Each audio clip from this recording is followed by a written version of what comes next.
Next question I've been curious about, is this area properly zoned for medical facilities? Has it ever been inspected by the state? That I don't know the answer to. I do know I've seen mice running around the outside of the building. In fact, we even caught some on videotape.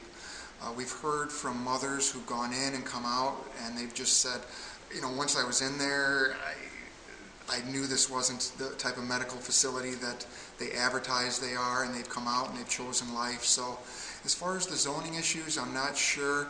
To be honest with you, I doubt much has been done.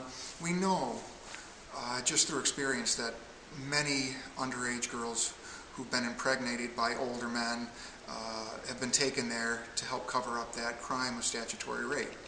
And as far as we know, even though the clinic employees are mandated reporters, as far as we know, in the 25 years they've been open and over 70,000 abortions, not one of them has been reported to the authorities. So basically, abortion is used to cover up the crime of statutory rape of young girls by older men, because abortion gets rid of the evidence and covers up the crime, and it's never reported from these abortion facilities.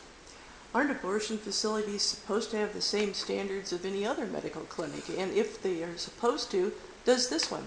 Well, you're bringing up an interesting question. Logically speaking, we would think abortion facilities would, but we know there's a double standard for abortion. To put it bluntly, the people involved in abortion are killing a human being. So the people who support abortion will support them, will cover up, will back them in any way possible to make sure what they're doing is legal, because they know if the light of the public spotlight is shown on them, they know if they're investigated, if they're looked at by public officials, what's going on in these places is not something that any decent person can accept. So people turn a blind eye to the abortion facility, the abortion industry in general. Father Pavone of Priests for Life has said that America will not stop abortion until America sees abortion. Do you agree with that? And do you have any thoughts as to how we could show people exactly what it is? I have never seen a person, even people who complain about graphic signs, after they've seen what an abortion really does to a human being, say that it's okay. They always complain about, well, we shouldn't have to see the graphic sign. It's fascinating. It would be like someone complaining about, well, I don't want to see pictures of the Holocaust. It's okay that 6 million Jews were murdered, but I just don't want to see pictures of it. What we have in abortion is the direct and intentional killing of a human being, a person who's created in the image of God like we are, a person who is as fully human as we are. Sure, they're young, they're small, they're in their mother's womb. But when we see the visual evidence that abortion is murder, it changes people's hearts, it changes people's minds. That's why television won't show it, because it's just too much for us to handle as a people, to realize that we've done this to so many children. If every American saw what an abortion did to a child, abortion would end very soon. So if Father Pavone's position that America won't stop abortion until America sees abortion is very true. Our answer is, on the internet, there's a lot of sources that show you exactly what abortion is. Every year, the Pro-Life Action League comes to Rockford for the Face the Truth tour, where they stand on public streets and show people abortion. They have warning signs ahead for anyone who has small children. If they want to turn off, they can. But they show people. And what's absolutely fascinating is for the 2 to 3 weeks after the Face the Truth tour every summer, where thousands of people in Rockford see what abortion does to children, the numbers at this abortion facility always go down. It happens every year. So if people see the truth that abortion is murder, then most people will turn against it. What do you think is the guiding force behind abortion? Is it truly to help women, to liberate women, to free them from some problems they might have, or is it strictly a monetary thing? I think in the beginning it's both. For some people involved in the abortion industry, it's money. You can make a lot of money real quick doing this dirty job. For some of the workers and some people in the political arena who support it, they may have this vague notion that it's helping people.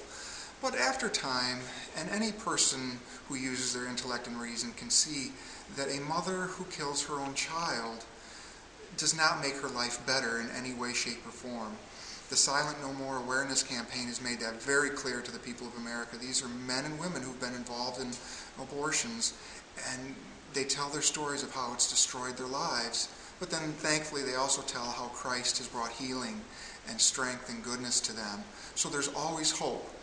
But Abby Johnson, the young lady who was the director of a Planned Parenthood clinic in Texas, got into the abortion business because she thought it was helping women. But after she worked for Planned Parenthood for a number of years, she saw, in her own words, she said, they're selling abortions, they're pushing abortions to make money. And then she went in. They needed some help with an ultrasound-guided abortion. She's not a physician, but she was in there guiding the ultrasound while the physician killed the baby. And she was looking at the ultrasound monitor, and she saw what was a beautiful child moving, playing in the womb, and then she saw the abortionist kill the child. And she said she's never seen anything so brutal as what she saw in that ultrasound. And from that moment, she left the abortion business, and now she's out speaking publicly for life and for true women's rights, which is the right to have a child in a society that loves children, that loves mothers, and that helps them. Pro-lifers, people who support abortion say we need to get rid of crisis pregnancies, and their answer is to kill the baby.